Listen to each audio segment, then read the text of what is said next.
Om Sarvebhyo Namaha. Welcome to our English channel Veda Sudha Shravanti. We are narrating some moral stories by name Sarala Panchatantram. These stories are taken from a famous Sanskrit scripture Panchatantram, which is written by Acharya Vishnu Sharma.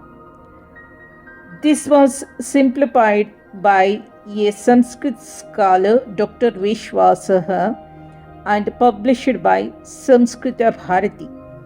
Hope these stories will help you to learn Sanskrit language.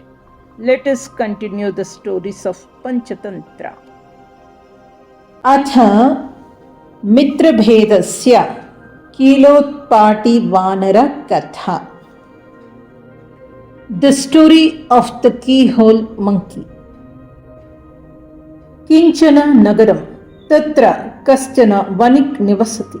तस्य वणिजः पुत्रः नगरस्य समीपे वृक्षसमूहमध्ये देवालयं निर्मातुम् इष्टवान्. अतः स तत्कार्यार्थं कर्मकरान् नियोजितवान्. ते कर्मकराः वृक्षकर्तनकार्यम् आरब्धवन्तः. ते प्रतिदिनं मध्याह्नसमये आहारं सेवितुं नगरं गच्छन्ति. Once upon a time there is a little city. A merchant lives there. His son, a merchant, wanted to build a temple in the middle of a cluster of trees near the city. So he hired workers to do the job. The workers began to cut down the trees. They go to town every day at noon to eat. अथ कदाचित् प्रातः ते तत्र आगतवन्तः. कार्यम् आरब्धवन्तः च. तन्मध्ये कश्चन शिल्पी अर्जुनवृक्षात् एकं स्तम्भं कर्तुं प्रवृत्तः आसीत्. तेन अर्जुनवृक्षः अर्थं पाटितः. तावता मध्याह्नसमयः जातः. Then one morning they arrived there and they started the work. In the meanwhile, a craftsman was about to make a pillow from an Arjuna tree. He cut the Arjuna tree in half. By then it was noon. तक्षकमुख्यादयः सर्वेपि कर्मकराः प्रतिदिनम् इव आहारं सेवितुं नगरं प्रति प्रस्थिताः. अयं शिल्पी अर्थपाटितस्य अर्जुनवृक्षस्तम्भस्य मध्ये खदिरवृक्षखण्डेन निर्मितं कीलकं संस्थाप्य अन्यैः सह भोजनार्थं गतः. All the workers, including the chief of Takshaka, set out for the city to have meals as usual. So this craftsman inserted a piece of date palm in the middle of a half cut down Arjuna pillar as a key and went to eat with the others. अत्रान्तरे कश्चन वानरसमूहः इतस्ततः सञ्चरन् आकस्मिकतया तत्रैव आगतः.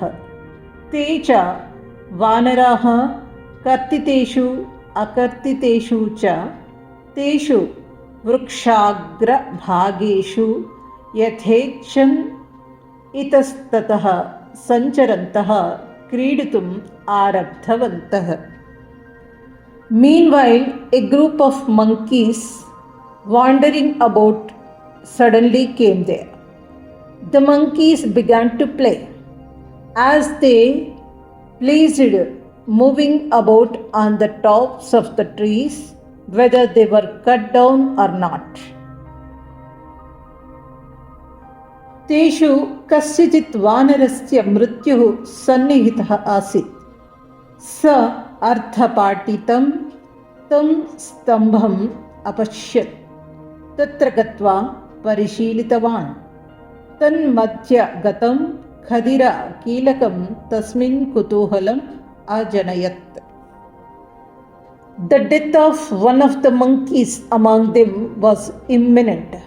He saw the pillar of broken. He went there and examined it.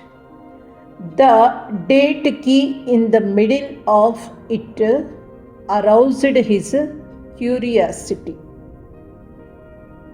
सः चापलात् तत् उत्पाटयितुं प्रयत्नं कृतवान्। यदा न शक्तवान् तदा कीलकस्य पार्श्वे तथा उपविष्टवान्, येन तस्य शरीरस्य अर्धभागः अर्धपाटितस्तम्भस्य मध्ये स्थितः अभवत्। ततः स वानरः महता प्रयत्नेन हस्ताभ्यां तत् कीलकं बलात् उत्पाटितवान्। He tried to pluck it out of his ability.